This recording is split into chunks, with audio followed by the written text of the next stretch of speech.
Dáme je. Řekneme jim, že smetana je nejlepší. Mám to nějak zapnout?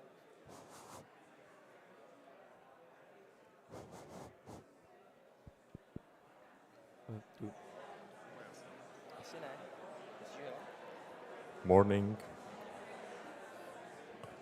Tak jo, máme na to půl hodiny? Dobrý, jdeme na to. Okay. Good morning, dear ladies and gentlemen. It's my big pleasure to welcome you to Rudolfinum, the home of the Czech Philharmonic. The Czech Philharmonic is the first national orchestra, and we, the management, as well as the players of the orchestra, do our utmost to belong to the best orchestras worldwide. We are really proud to call this magnificent historical building our home. So welcome in Rudolfinum. It's a neo-Renaissance building similar to National Theatre, and it was first opened 1885. The first concert of the Czech Philharmonic was held here on January the 4th, 1896. And the first conductor of the Czech Philharmonic was Antonín Dvořák in person, which is incredible beginning of the Czech Philharmonic story. And there is a similar story in Prague National Theatre with Bedřich Smetana as a founder personality. We will mention it today also. The Czech Philharmonic focuses, of course, on the Czech repertoire of big composers such as Dvořák, Smetana, Suk, Janáček, and Martinů, but also with our chief conductor, Semyon Byčkov, on Tchaikovsky, Mahler, Shostakovich, and other big composers. The reason to invite you, the lovers of opera, is very simple, because Czech Philharmonic and we all also love opera.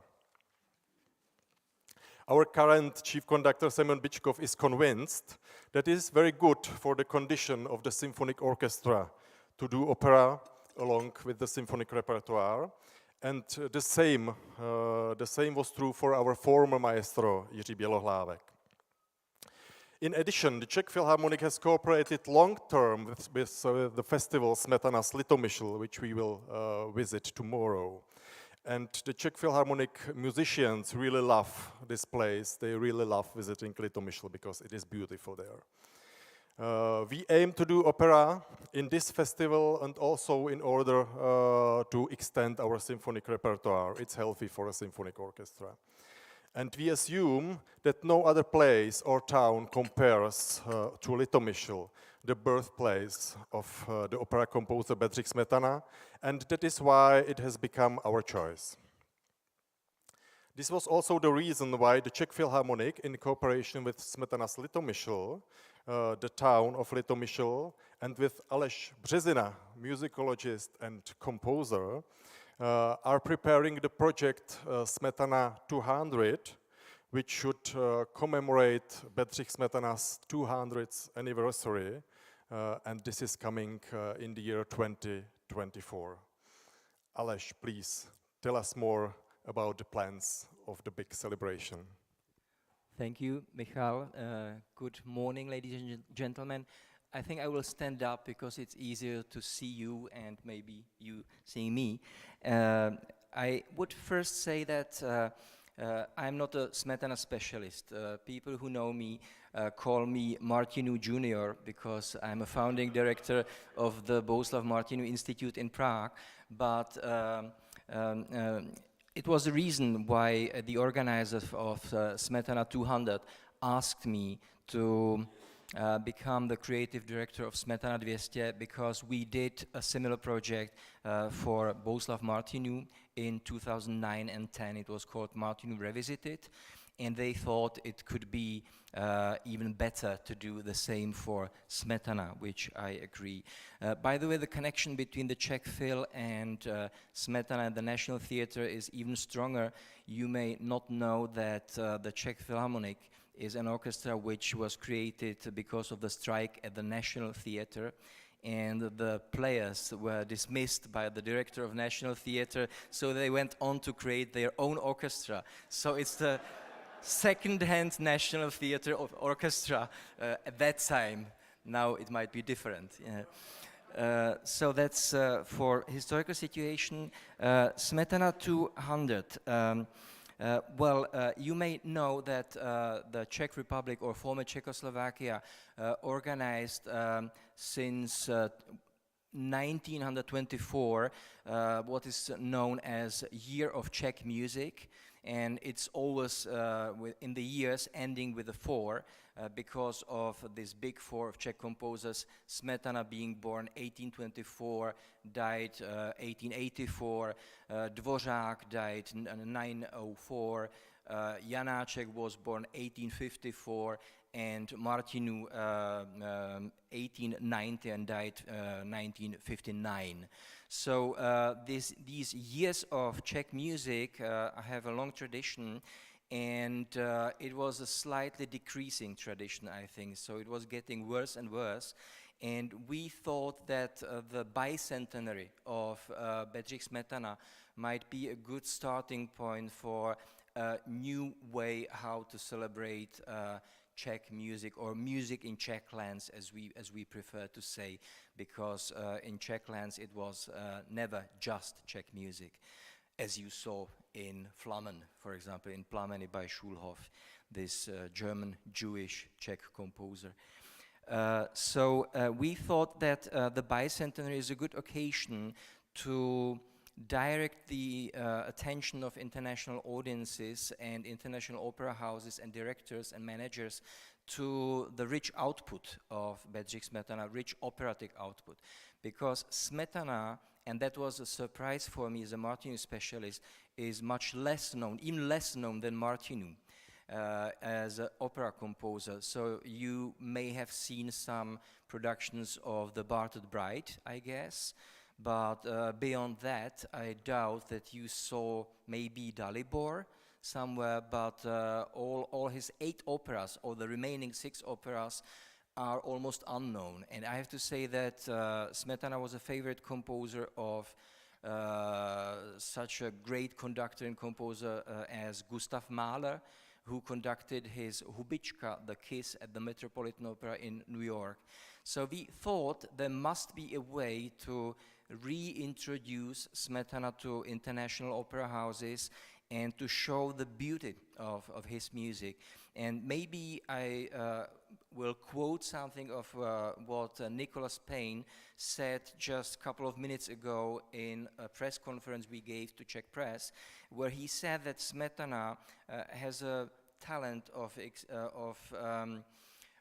showing beauty in his music and showing it from a female point of view. So we would like to underline this female quality and the female characters in Smetana's operas, which really 4 libretti were written by female librettists. So it's, I think, also something which meets the time, discovering the female composers, female collaborators, and the female quality in Bedřich Smetana. So this is about the operas. We are preparing, of course, much more than new productions of operas. So we do organize an international conference, musicological conference, which will take place in Litomyšl, the birthplace of Bedřich Smetana, next June, 2 to 4. And we are inviting international musicologists, specialists in 19th century music theater to Litomyšl, and we plan to publish a volume about Smetana and European opera in 2024.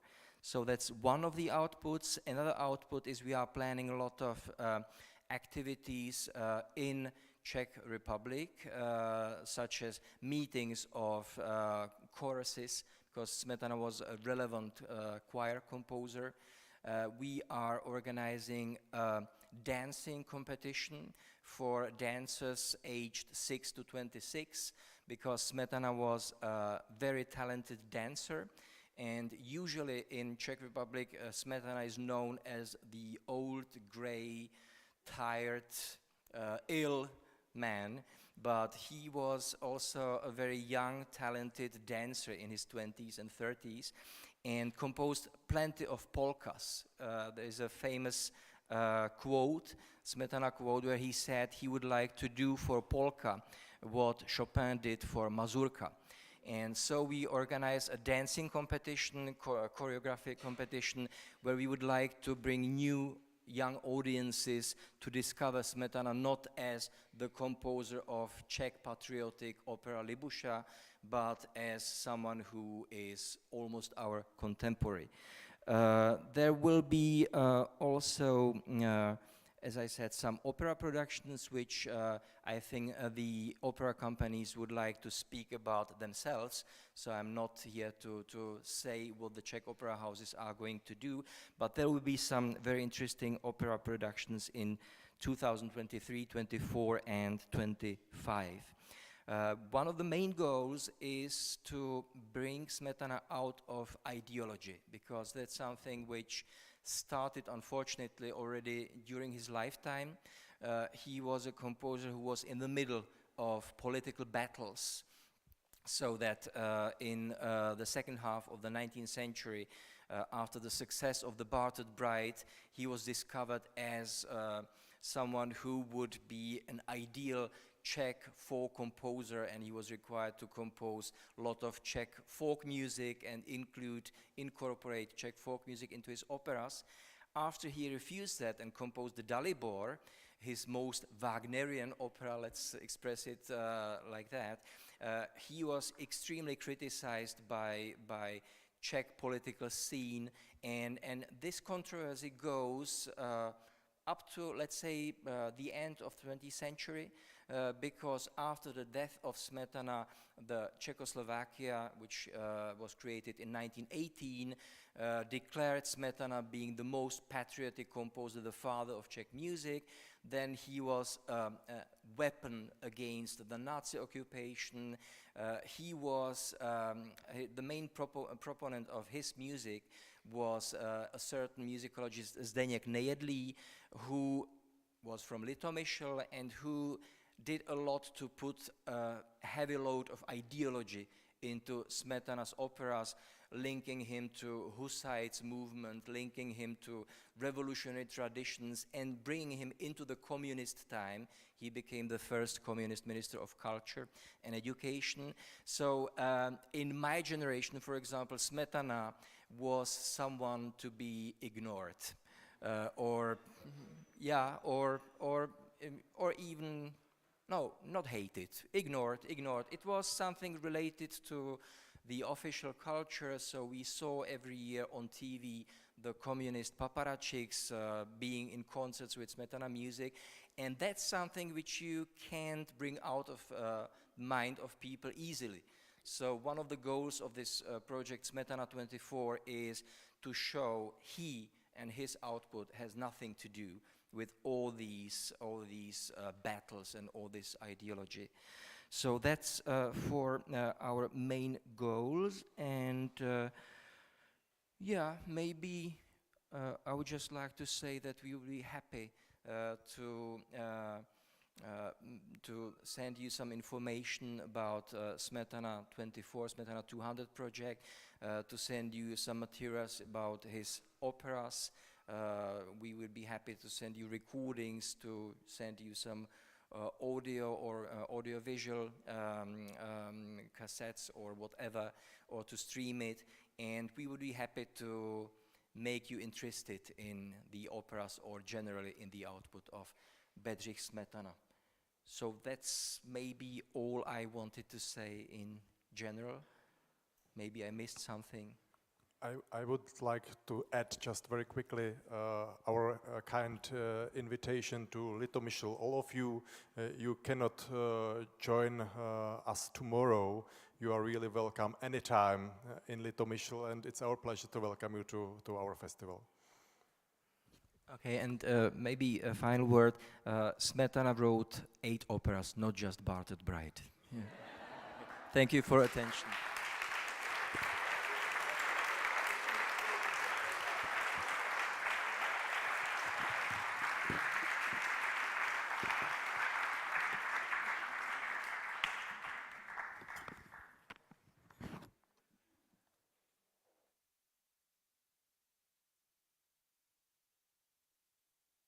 Thank you, Michal, both. Now, we go straight on to the next session.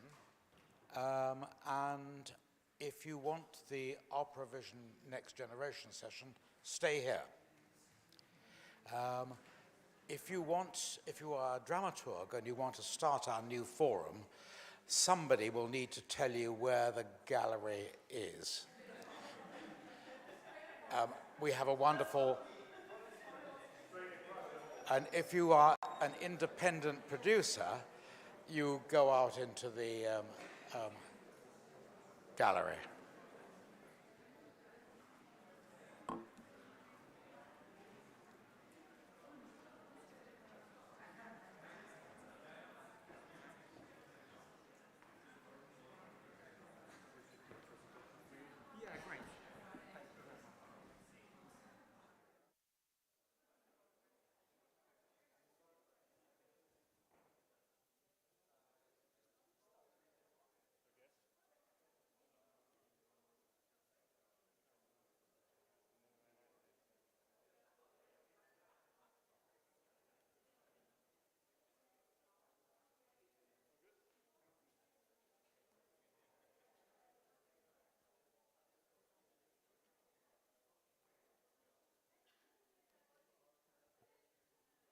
Okay. Hello. Is this microphone working? Yes, it is. Or not? Great. Oh, that's definitely working now.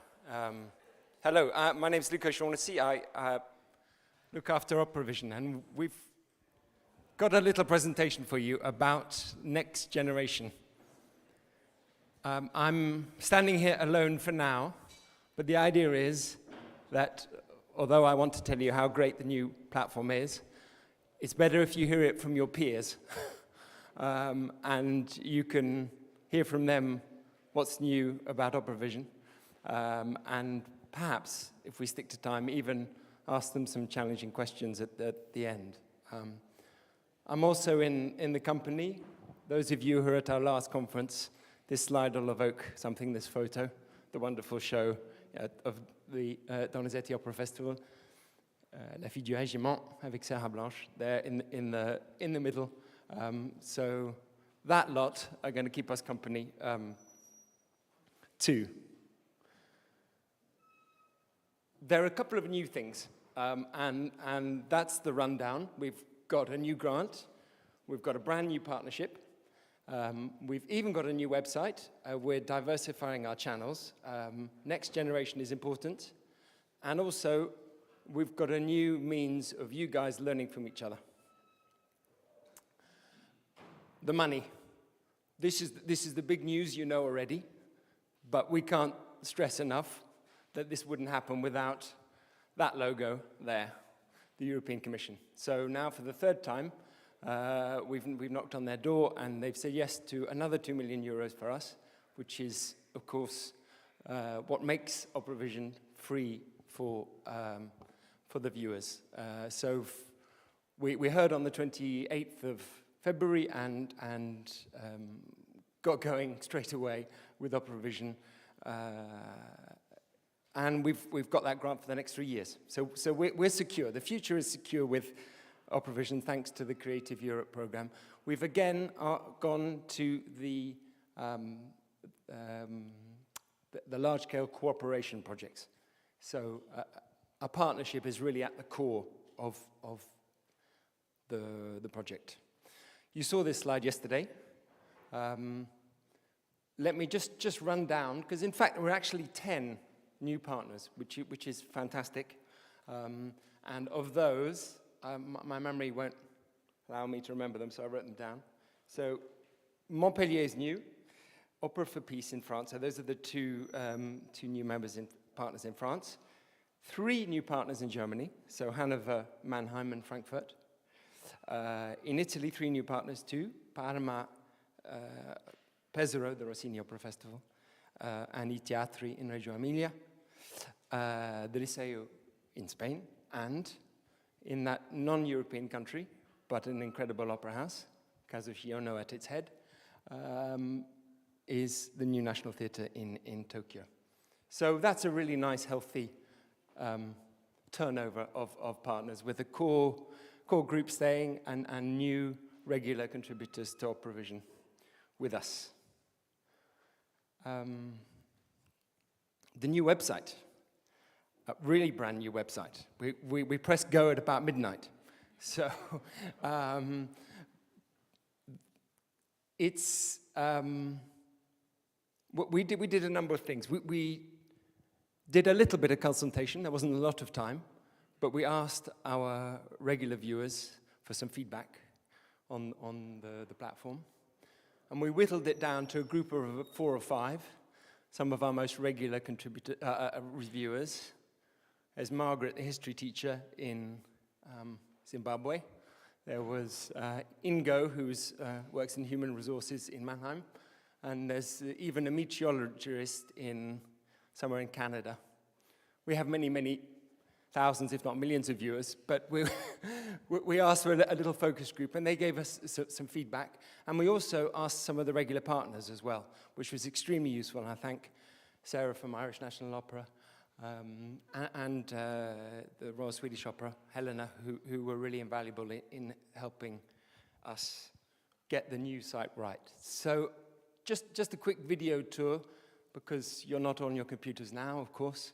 Coming to a conference, you turn off the internet, don't you? But it's not very fast here, the internet, either. So this is the new site. Video focus is the main thing we're doing. So we've got video loops to show the forthcoming productions, or the ones that are the full performances. From the homepage, you can go directly to watch something. And this is a new approach for us.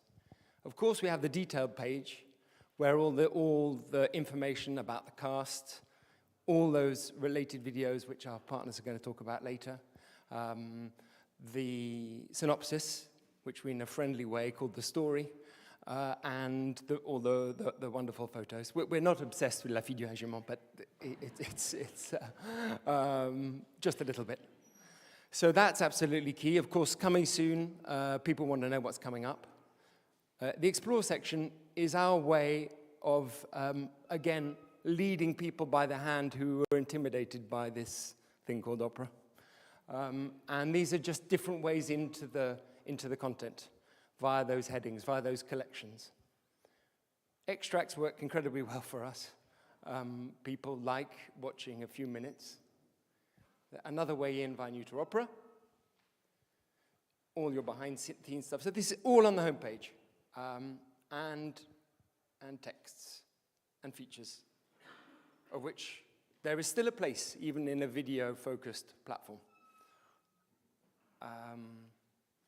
And of course, we want to show our partners off, and they have a dedicated page where you can, if you click through, we don't show it here, but if you click through, then you can find out all the things that Staatsoper Hanover are showing on OperaVision and find them easily. It's a much simpler navigation, so there's just home, about, and then a home page. So there's no longer any library. It's all just there. Of course, in the Netflix age, that's what people are used to. The little magnifying glass is also absolutely key, and it's much better than it was in terms of searching. And I won't show it now, but you can play with it and discover how to get in to what is now a wealth of content on OperaVision. In terms of live streams, the rhythm will stay the same, probably 3 or 4 a month, and each of those will be available for normally 6 months, sometimes only 3. So at any one time, there are likely to be around 20 full-length operas to see on OperaVision.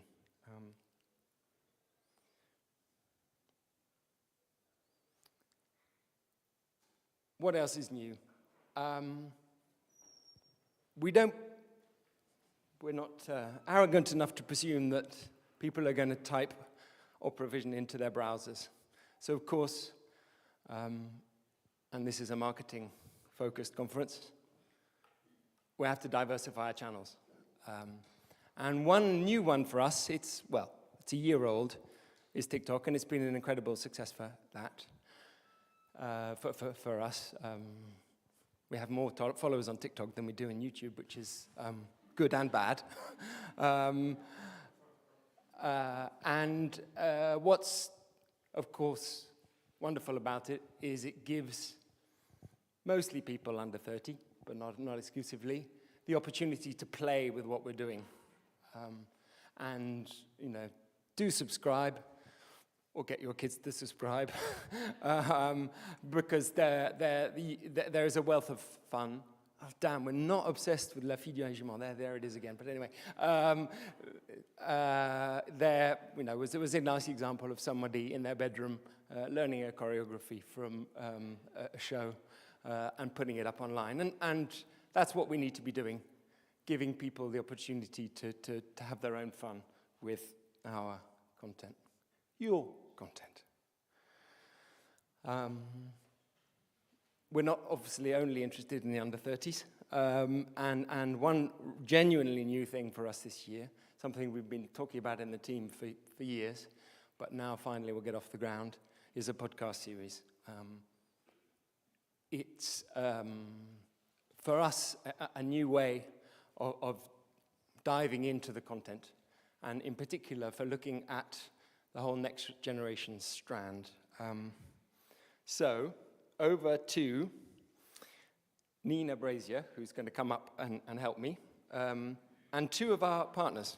I'm going to ask Francesca Battistoni and Achim Sieben, there they are, to come up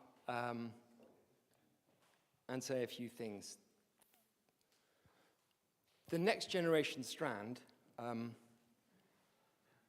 is all about putting the focus on the next generation of talent. We will still have main stage work from Amsterdam and from Royal Opera House and other august institutions. But we have, of our new partners, we have 4 that are specifically going to give us content around young artists. And others will also do that. Other partners will also add to this this new focus on the next generation. And for us, it was just an obvious thing to do after the pandemic. I mean, so many young artists have not had their opportunities, and we want OperaVision to be a stage for them. Nina, I think I've got some of your slides next. Shall I do the clicking? Or? I can click. That's okay, there you go. Is it just this one here? Yeah, it's the first 3. Great. You've got 3. Oh. No, that was the wrong way. It's that one. This one. Yeah. And again. Wonderful. So I've been given the privilege to begin this wonderful new project with OperaVision Next Generation. Just as a bit of background, I'm a staff director at Opera Frankfurt, and back in 2020, when we were all isolated in our homes, I was looking to find connection and community in the opera world, and I was also at home with a very small baby, and I founded the Opera Pod, where I chatted to artists from all different corners of the industry about the influences, the obstacles that shaped their journeys, and exploring how they found their unique operatic voice. What I really wanted to do was open up the doors to the opera world and to prove to people outside that really we're a welcome space, that we don't necessarily have this shroud of exclusivity that we're so often tarnished with. So it was really to open up the doors. So that's where I began. Moving on to what that means for us here at OperaVision Next Generation. As Luke mentioned, we are founding our connection with 4 very special young artist programs, 2 very sort of more classical young artist programs, My Home, Opera Frankfurt, where we have Achim here to help us talk about that today, and also Palau de les Arts in Valencia. They're the more classic, long-running young artist programs that we're going to be diving into. And alongside that, we've got the wonderful Opera for Peace and the Rossini Opera Festival. Opera for Peace, very interesting. They have a very intensive time together a couple of weeks ago in Rome. We got together and they had masterclasses, sessions, coachings, a final concert with incredible artists. Lawrence Brownlee came along, Angela Mead was there, Ludovic Tezier. So part of that was 17 different singers from 20 different countries over 6 continents got together there at Opera for Peace. So a very, very special, but a very different sort of young artist program and intensity there. The Rossini Opera Festival, we'll hear more about that from Francesca. Really, really interesting. Again, a very intense couple of weeks over the summer where the young artists get together and then they're selected to go into the final production. We'll definitely be hearing more about that, but a very different type of young artist program. So for us, our challenge is going to be capturing the journeys. We're selecting down a few of each of these programs. So just honing in on perhaps 3 or 4 from each program and having conversations with them and producing 24 episodes over a 2-year time period. Again, we're offering that visibility, that opportunity to the next generation of artists and really supporting them and promoting the inclusivity, hopefully, of our sector and really, really embracing and reflecting what we want to see on our opera stages going forwards. So that's where we're getting involved. So those are going to be our objectives and our 4 fabulous programs that we're teaming up with. Moving on from that, so we've got, as I mentioned, we've had these amazing masterclasses, coachings, all the time. So I was over in Rome a couple of weeks ago and I was able to grab also not only the young artists to be chatting with them about their journeys, but Lawrence Brownlee. I'm lining up interviews with the other specialists, the other experts to be able to really dive into not only the journeys of the young artists, but also the people that are there influencing them and offering their insight and their understanding and what it's important for the experts to be giving to that next generation of young talent and what baton we're trying to pass on to that next generation.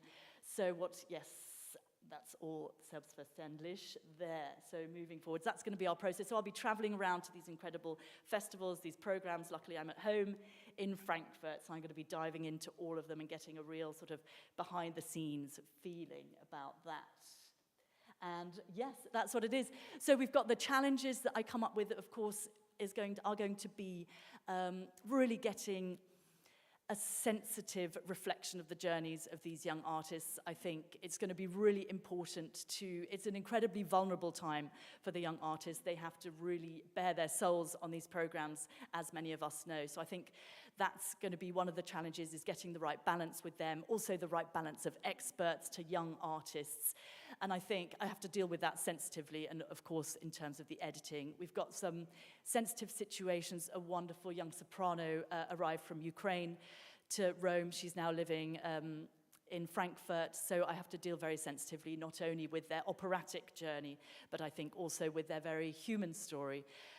So there will be challenges to that, but I'm really, really looking forward to taking them on and offering this series of new podcasts over the next couple of years, starting this autumn.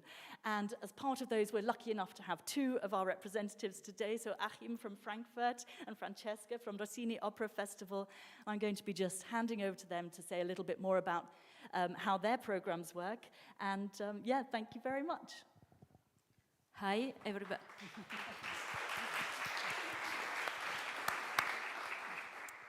Hello, everybody. I'm Francesca Battistoni from Pesaro, from the Rossini Opera Festival. The Accademia Rossiniana Alberto Zedda is active in the festival since 1989, and it has the aim to form a new kind of Rossinian singer with the culture, the mentality, and the style of bel canto.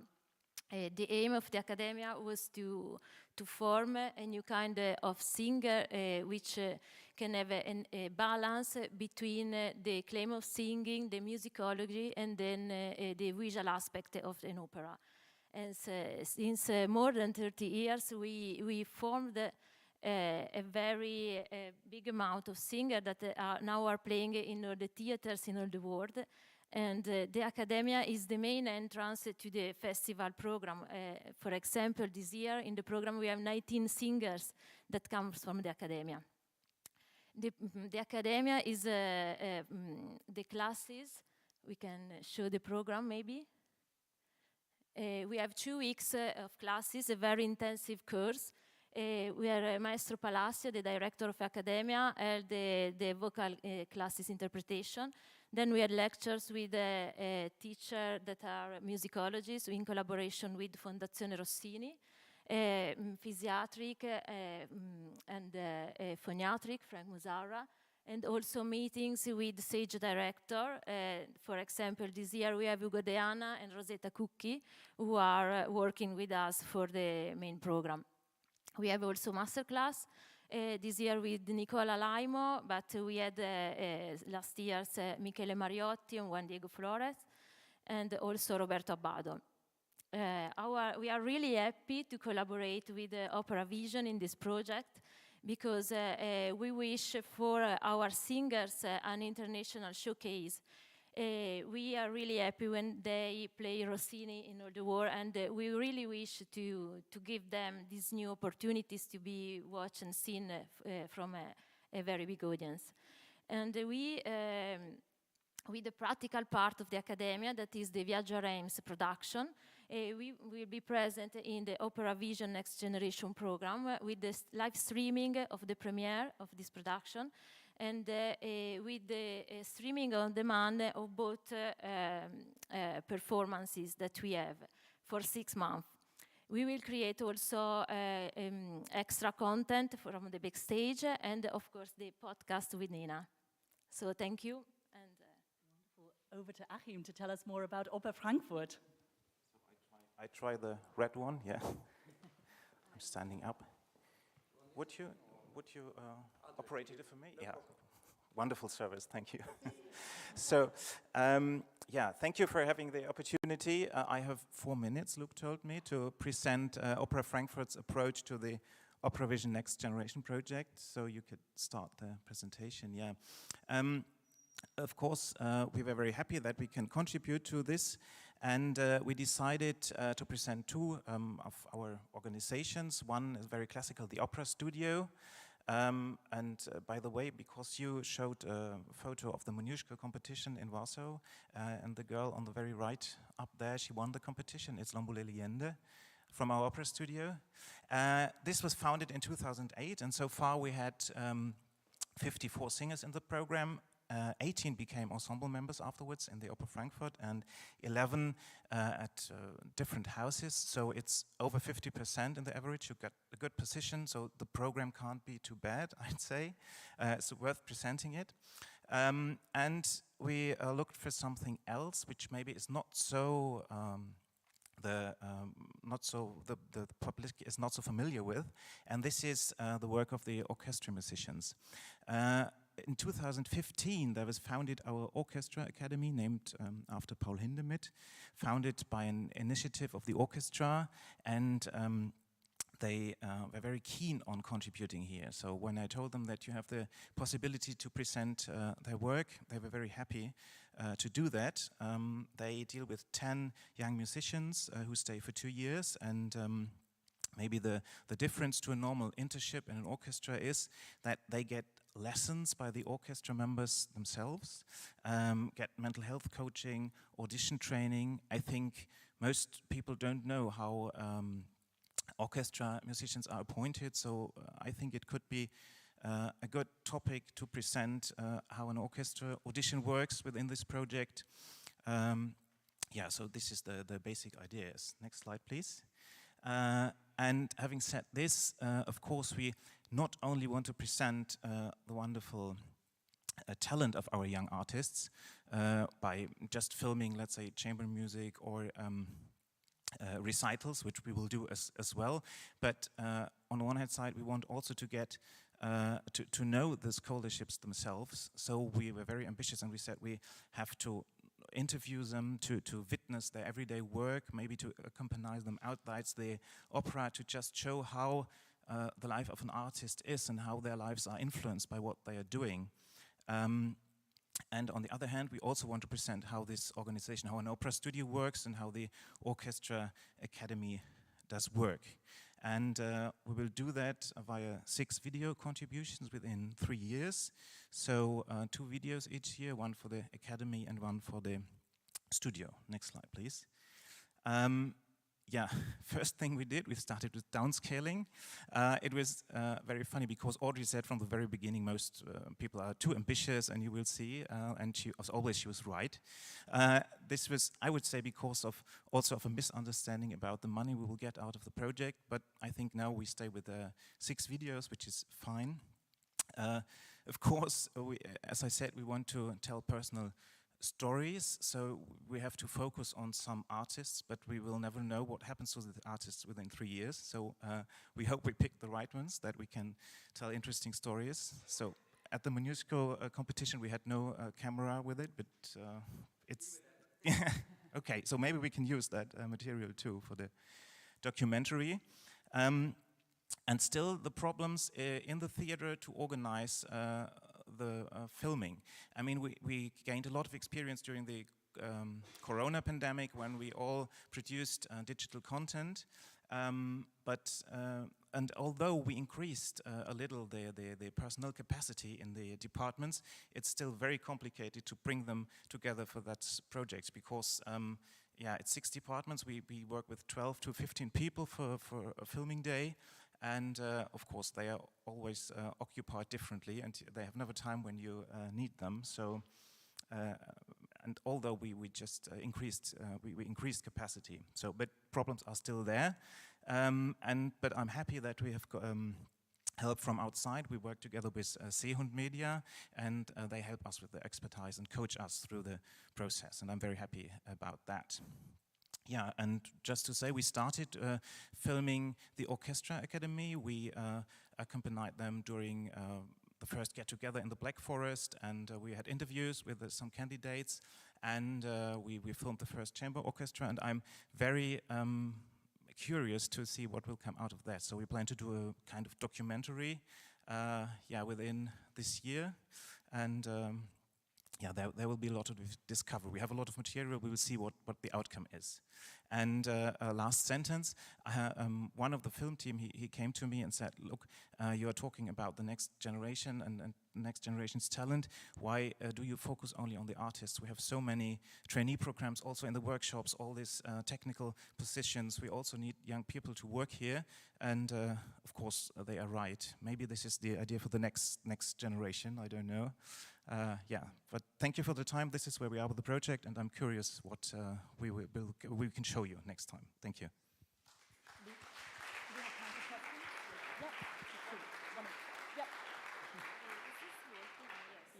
We're just going to have a couple of questions to round up. Going straight to Achim after your lovely presentation, I'm just wondering, with Oper Frankfurt, what do you think people will find perhaps most surprising about our studio program? Well, I think what will be to be discovered is the work of the Orchestra Academy, because I think there's very less insight in the life of a musician and how it is to be an orchestra musician. I hope they will discover how the life of artists, the private life, is influenced by what they do. And yeah. But absolutely. That's what I hope yeah, for. Certainly. And actually, it was also a surprise for me, even from being in-house, that we have this orchestral academy. Really. Oh, you didn't know that before? I didn't know it. Oh, good that we have this project. Yeah. This is what the orchestra musicians always tell me. Nobody knows what we are doing, and so yeah. I mean, it's embarrassing. Let's actually. change it. Yeah. And Francesca, I wanted to ask you. You have a very special program that's incredibly intense, going on to casting your young singers. I'm wondering what's unique about the challenges of your particular program. Yeah, we are a really intensive program because we are not a music school, but we are a seminar on the Rossinian interpretation. And so we have singers already in career, and that they wanted to just specialize their singing in the Rossinian one. It's like a brand that we give to singers to sing Rossini all over the world. And for this reason, it's really strategic, this formula, because otherwise singers, they don't wish to stay a long time in an academia. They have other contracts. And so we can have really good singers with a perfect technique that are in the academia with us. Really interesting. Thank you so much for sharing, and back over to Luke.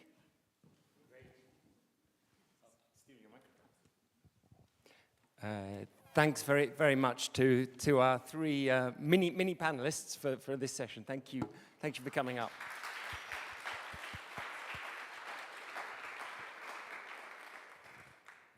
super interesting points coming out of that. I don't think OperaVision is there to solve internal communication issues, but there is a development and part of the reason that OperaVision exists and why it makes total sense to be doing it here as Opera Europa is because we are there to help you get better at doing digital. And it's the aspect I want to touch on next. Akim, so many things were resonating there, and thank you for being so honest about the challenges of okay, so how do we do this filming business? Let's get the next group up. So Alexandra Stamper-Baum from, guys, come up. Eva Kruszucka from the Polish National Opera, and Jaap, who's got such a beautiful name that I need my glasses.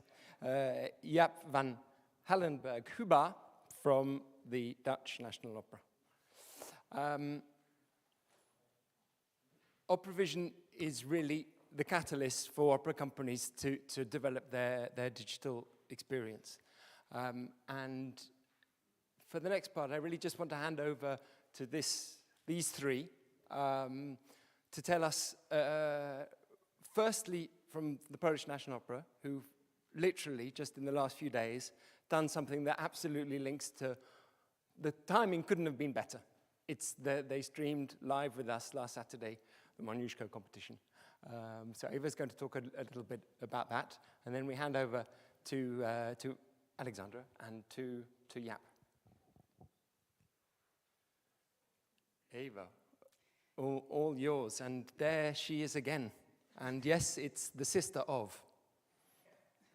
Thank you, Luke. The other Yendi. Thank you. Hello, I'm Eva Krasucka, and thanks for having me. I'm running the broadcast studio of the Polish National Opera because we have an in-house broadcasting studio since 2015. This was the year we started, and so we kind of started together with OperaVision. That was the opera platform back then, yes. So we kind of grew up together, and developed. And I wanted to briefly summarize what was for us the experience of live streaming the 5 days of the 11th International Stanisław Moniuszko Vocal Competition, which is the biggest singing competition in Poland and quite important in the world as well. And it's happening every 3 years.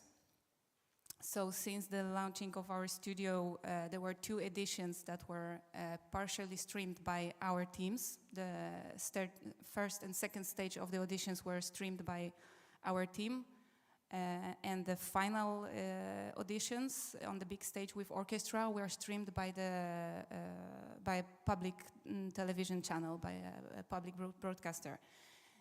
This year it's changed for a number of reasons. The public broadcaster was not involved in the live stream, so we faced the challenge of streaming the whole event with our means, with our team.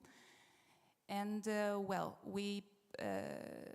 we decided to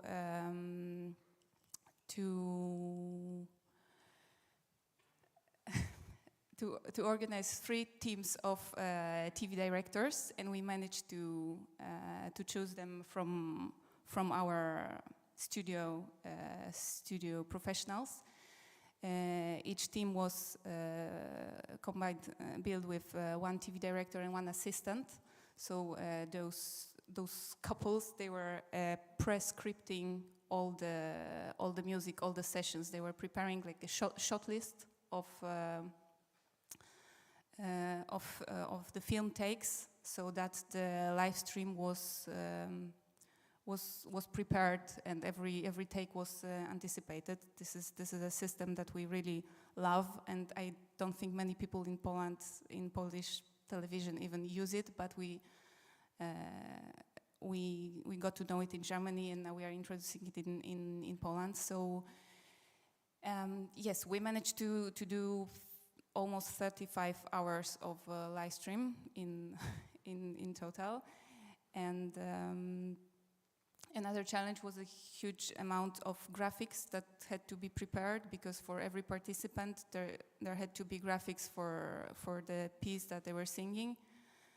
And also there was not that much time of preparing it, because of course for the first auditions you know who is singing, but then for the second and third stage you only know it the afternoon before. So you only have one night to be ready to start the stream on the next day.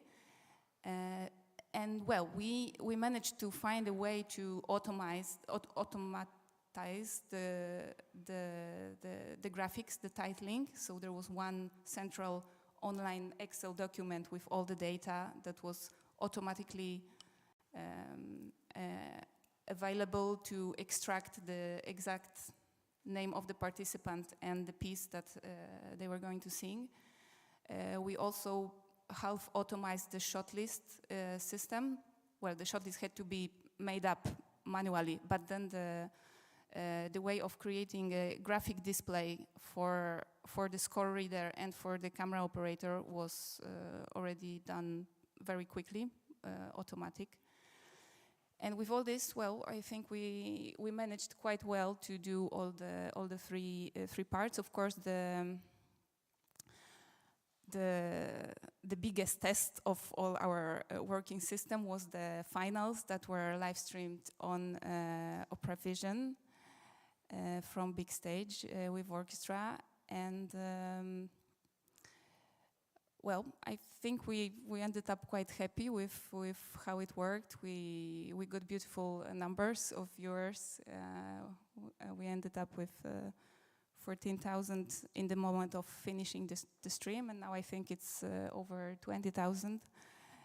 So this is like the biggest, huge advantage of being on OperaVision. And well, in conclusion, I can say that looking back at this last week experience and comparing it to where we were back in 2015 when we were starting, I noticed a tremendous progress that enabled us to really stream our content in a way that we want, because anytime you bring an external team into your theater, many times they don't understand what they do, and then they just repeat their own routines from other media or other genres. And this time we managed to do it our way. And we had a beautiful live chat, very professionally moderated by the OperaVision team, which is also a plus. And well, yeah, in general for us, the collaboration with OperaVision was a great motivation to learn and to experiment, to even do, I don't know, multi-camera scripted recordings for archive, not only for a live stream. And yeah, I think it was a great experience, and we are very happy. Yes, and maybe for the end we can play a little fragment of a second performance of Juliana Georgian, a soprano from Armenia who won the Grand Prix. Thank you.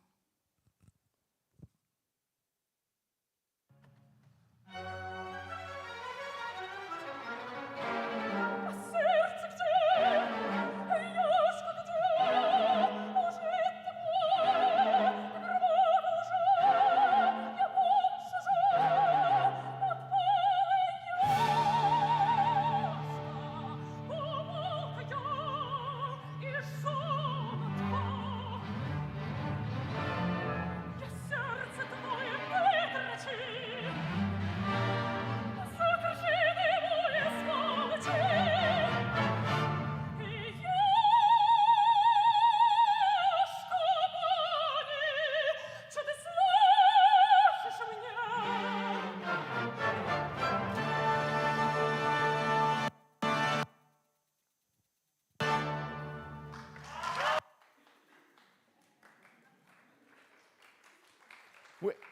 we're not streaming from OperaVision, we're streaming from Prezi, which is some terrible, cheap open source presenting tool. But it's, you know, within your houses, if you don't have people who talk about shot lists and multi-camera direction, you need to think about it. You know, okay, perhaps the smallest house won't have an Ava, but having someone, Ava's title is Director of Creative at the Broadcast Studio, so head of Creative. I mean, you know, we have a key resource person here for a 21st century opera house, and we're delighted to have her on board sharing her knowledge, and OperaVision is about that. So yes, we're not ashamed to talk about shot list, and there you can see the result. You saw, you know, Nicholas was judging, one of the judges, and he won't have seen those expressions of the conductor, and he won't have seen those angles because he was at the back row. So really absolutely makes sense. And what a wonderful artist in this 21-year-old Armenian singer. Forget Asmik, now it's Juliana.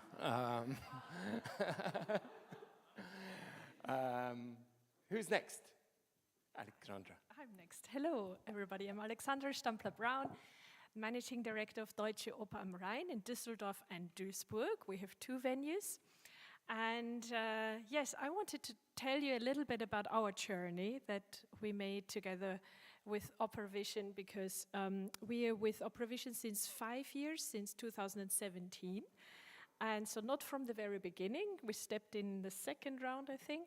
And we have made a big journey. And I just wanted to encourage all of you who are just starting now. I heard that's a third of the current partners that are new to the project, and also there will be many, I'm sure, who will contribute something to the platform that are not official partners, but still want to be part of it. And I want to encourage you that this is a huge possibility and a great chance to actually learn a lot and also exchange best practice and ideas and experience with your colleagues, because this is, at the beginning, you start at 0 and you really don't know how to get started. And I think we couldn't imagine what's involved, and now we know much more, and we have an expertise in the house, and we are also knowing when to start planning for and picking the right piece for a streaming project. We have done very different projects, and we have decided on very different pieces. We started with the children's opera, The Snow Queen, the Hans Christian Andersen story that all of you know, and I think we were the first children's opera that was streamed on OperaVision. We were very interested also to opening up online the opportunity for young children and even for schools to see that production. And on the back of that, we also produced a DVD that we handed out to schools. That was a beautiful production that looked really good also on screen, and we were very proud of it that was our first streaming. Then we decided to do Xerxes, which is a Stefan Herrheim production, a co-production with the Komische Oper Berlin, and that was for us a huge surprise that it hit huge numbers. We had at the end 120,000 views on this production. We were then in, I think, in the top 5 of the ever list of hits, and that was really amazing because it was a very entertaining piece as well, and it came across very well, and I think people had fun watching it as well, and we got lots of hits from America, from overseas. So it was always interesting to get also the reports from Luke of who is actually watching your piece and where they're from, and how long do they actually last? How long are they on average in to watch your production? And then Corona time hit us, and we were so happy to have this opportunity as a ready-made platform to actually churn out more and to be more present, because we don't have our own streaming platform like other big houses have, but we really used OperaVision, and your team thankfully supported us, and you did a wonderful job in that time because everybody had bombarded you, I guess, with offers, and that was so good to immediately stay out there. And we did The Kaiser von Atlantis, a piece from Victor Ullmann that, didn't quite hit the 10,000 mark, but still for an opera that's unknown, we thought this is good, and also for us to broaden the audience for a piece like that that's quite challenging was an important signal. The next piece we did, because I was also asked, have actually organizations done specifically productions just for streaming? And yes, we did, and we also did the first ballet, the first dance piece that was shown on OperaVision. It's called A Simple Piece by our new ballet director, Demis Volpi. And what he did, he re-choreographed his piece that the cameraman was moving in between the dancers. So you, as a viewer, felt that you were really on stage in between the dancers, and it was a very intimate, very direct experience. And what was really challenging, it was one take. So there must not have been any mistakes for 25 minutes. And this cameraman was moving around on socks, so he wasn't making any, he was sliding around, also backwards, sometimes being hit by a hand from a dancer. And the challenge was not to see his shadow on stage. So the lighting had to be very clever to light it in a way that you couldn't see the cameraman moving around, but he was like this invisible camera. And it was really magic. And it was a time where we were only allowed to work at distance. So all the dancers had to keep distance from each other. So there were these paths between that were fine for the cameraman to move around. And that was a very special production. Then we did a short opera, Romeo and Juliet. We just felt short operas also worked well on OperaVision because people don't last normally that long. But for a 1 hour, 1.5 hour piece, they did last, and they saw it from the beginning to the end. And what's coming up next for us is a Macbeth production from Michal Thalheimer, which had its premiere in Duisburg last week. And I brought you some video clips for that, because what I also want to say is what we have learned is produce lots of extra material. That's really important, and seeing the new website with all these extra topics and features that will be there to learn more about opera, the behind the scene, it's good to provide a lot of these clips and this material that you can then draw from. And we have improved on that. It's not just about filming your production that's on stage, but also doing a lot of behind the scene, going into your costume department, seeing how wigs are being made, of course talking to the leading team, but I also encourage all of you to actually dive into that. And your team, there's a good team spirit around in your company when you do that, and you walk with the camera into your departments and also interview them, and there's lots of valuable information that the new platform can also draw from. So I brought you 2 little clips. We're still, of course, working on it. This is the 30 seconds quick intro.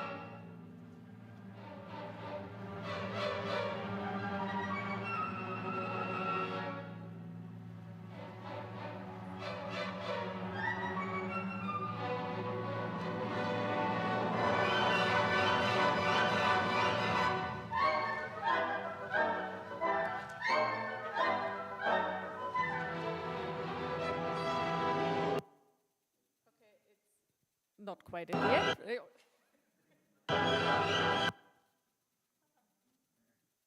Okay, this is now something, it's like a making of, an interview with the director. That's our theater in Duisburg. This is a rehearsal und dann die setting. Oper zu machen. Und das ist für mich natürlich eine Riesenerfahrung. Es sind verschiedene Medien, aber die Figuren sind natürlich von Shakespeare erfunden. Und das ist das Großartige, dass ich das vom Schauspiel in die Oper übertragen konnte. Ich würde sagen, es gibt 3 Hauptrollen in Shakespeare und in Verdis Macbeth. Das ist Macbeth natürlich, Lady Macbeth und das sind die Hexen. Okay, the Hexen. Yes, Stop with the Witches.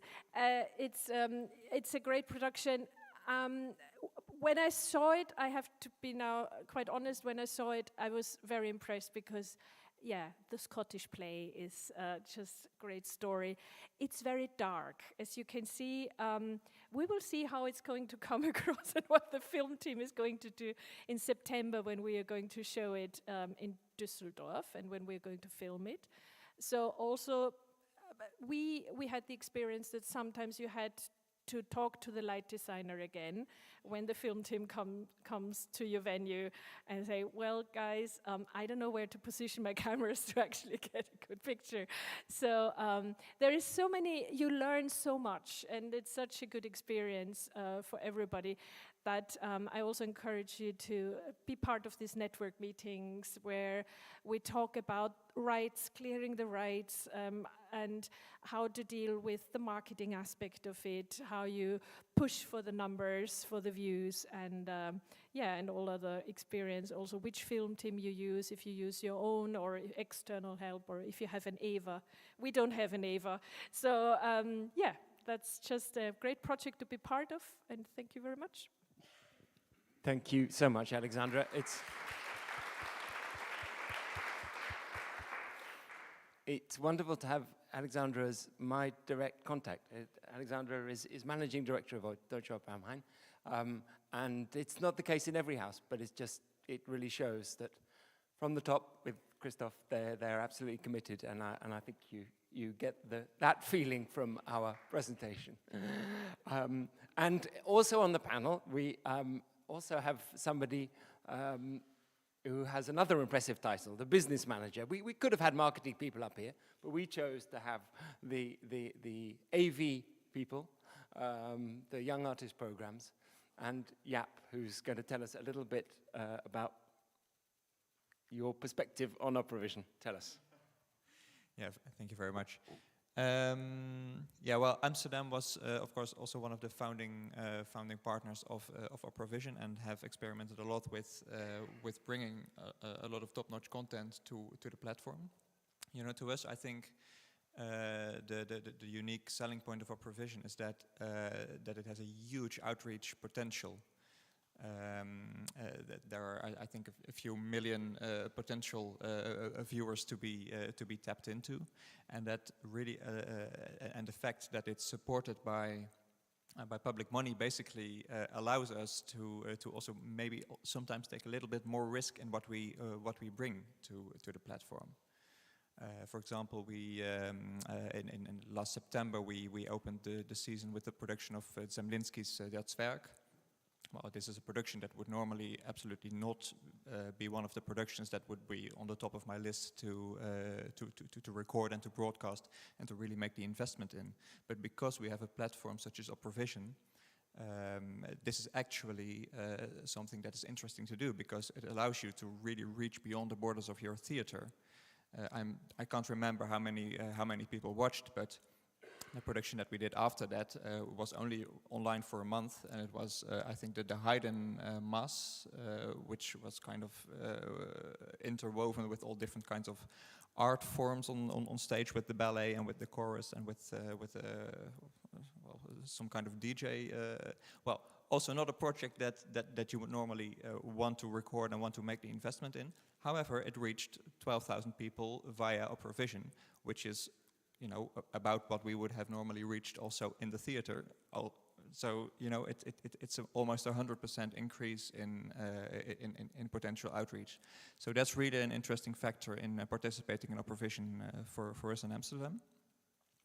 And then maybe just as an outlook to what's on the slide, in November we will actually host the conference on the Audiovisual Forum, and for this I want to look back to actually one of the first things that was mentioned in Prague in the first panel on the big stage at the State Opera, and the claim was made that there is no business case for audiovisual exploitation anymore, and then I wondered, well, then why am I spending 3 days a week on making contracts? Why am I spending all this time on negotiations with labels? Why am I It's part of our business.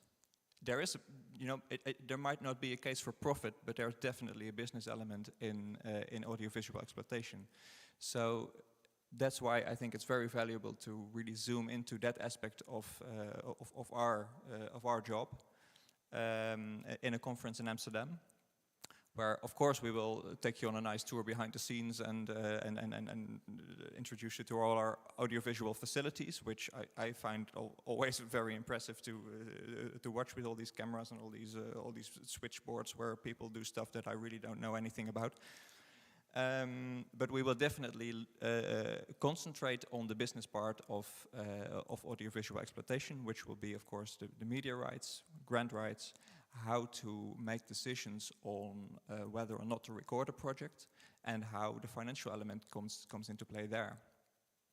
We will also have, and I hope that Francesco Chiaravalotti will be there. Luke, I think you're in contact with him. He has done a great research on. He will do a great research on the audience of OperaVision, and that's managed by you, of course. So we will have a very good presentation of him, I hope. And we will look at our digital scores project. So really to digitalize the music scores and how to evolve that aspect of the digital planet, so to call it.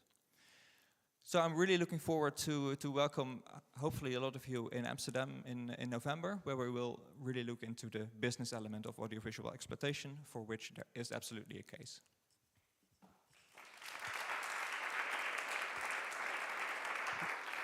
Stay there, don't move. Thanks very much, Jaap. Write down those dates, take a photo if you're very lazy. They should be in the diary, and you should be there.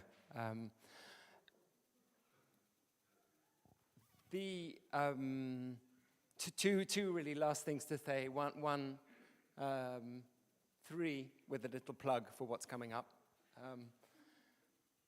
The first is you hopefully got the message that OperaVision is really by the partners, for the partners, and for the masses too. It's a bit incongruous to talk about Gettysburg in these circumstances. We were very touched yesterday, of course, by the speech from our Ukrainian colleagues. OperaVision is doing its bit there too. We're excited to be working with the Ukrainian colleagues on a new co-production just online. So in the autumn, we'll be showing a number of our partner houses are getting together and recording different scenes of the Golden Crown, an opera which is not on the top of your top 10 list, but another Ukrainian opera, which we're really happy to be sharing. So that's a really exciting project. Rome has already recorded those, Cosimo confirms. And so that's a really nice project. And very, speaking completely personally, it's a major motivation for me in my work to discover these rare works. I've had Moniuszko in my head all week, and lots of us have discovered the wonderful Moniuszko thanks to Eva and Poznan, and now it is the time to discover more Ukrainian work, and that's super exciting. The other thing is, of course, I think on the billing for this, it said the OperaVision team, and the OperaVision team is bigger than Luc. Mathieu Fons is there. Please stay. And Mathieu's been working for a year and a half with us, and is a platform coordinator, and the new site is completely his baby, and an absolutely key colleague, especially when you only got one other colleague, Joanne Soleil.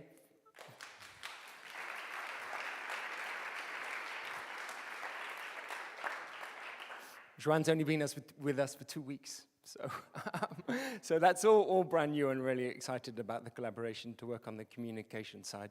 We worked out actually last night. We had our night before last, first dinner all together. That we're all expats. We're all Mathieu's French and living in Belgium, and Joanne is from Barcelona and living in Berlin, and I'm an Englishman living in France. So it's maybe that's a common bond. Maybe this team will gel around being disrooted. The last thing is just a little. Think of your questions, because if we've got 5 minutes, that's great, we've got time. And that's why I asked these people to stay. OperaVision doesn't really stop, we keep going. People are saying, when are you going to have a holiday? No, we keep going, because we're reflecting what you do, and of course what you do doesn't stop either. When some Scandinavians go on holiday, Francesca just gets going with the Rossini Opera Festival, as you know, which is live. So the rhythm continues. The image there is not mentioned in the slide, but it's of the convert. So tomorrow night, Saturday, the new opera from Opera Ballet Vlaanderen, and then that's the program of what we've got coming up, including some main stage work. We don't want just the rare pieces, yeah. I mean, it's fine. If you want to give us just the rare pieces, it's fine. But we also do need the odd Turandot, thank you, Geneva, and the odd Siegfried, and even, we're very excited, the new Gluck from our friends in Japan. So that's what's coming up. Thank you for your attention, and ask these people. Don't ask me, but you can. All right, some questions. Are there any? How long have we got, Audrey? 3 minutes, great. 3 questions.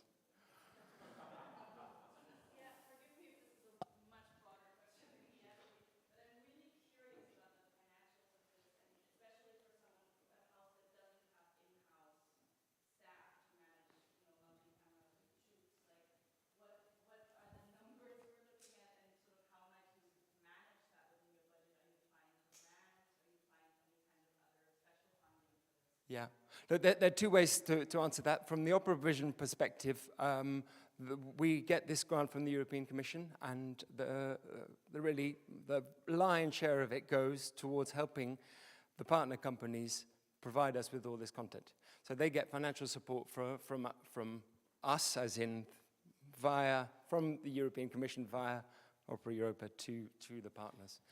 And they spend it in really different ways. And I don't think there's one answer to how much it costs. So the partners get direct financial support, which they can spend on rights, or they can spend on bringing in external teams, as Alexandra does for capture. I've got a secret agenda of bringing down these costs. The AVDM meeting is often, the discrete subtext is, how can we do this better for cheaper?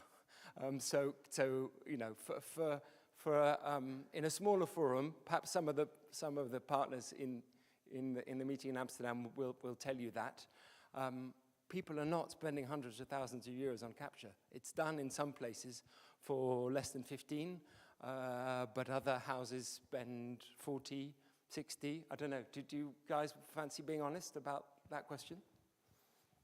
Well. Yes, of course I can be honest, but it really also there's a huge factor of dependence on what you already have in house. For example, do you have already sort of a camera infrastructure, or what the ambition level is? I mean, do you want to record it with 4 cameras, which can be absolutely beautiful, or with go berserk with 8 cameras? So those are all really factors that come into play. But I think at Dutch National Opera, the investment that we have to make on top of our own infrastructure is around 30 to 60K, depending on the mission level. May I add to this? With the money we get from this European Union fund, it basically pays for our costs of filming, of the And then on top of this comes the clearance of the rights, and that's always different depending on which publisher you work with and if you have a big chorus piece part of it or not. And that comes out of our own pocket. So there's always an own share of, that's how it works for us. But it really, we can just share figures here, but it really depends. We also paid different money for, depending on the length of the piece, of what the filming team, because we bring in everything, we don't have anything in-house. But it depends if it's a very long opera, then the cutting or the filming and the team is more expensive than actually a short opera or ballet. So it depends, but there are also, we are exchanging like advice on which teams are already experienced, because we started with a team that Komische Oper used before, so it's also very good not to start with a team that has never done it before. And so you get already some expertise in that you really need at the beginning. Another question, I think. Yeah, please.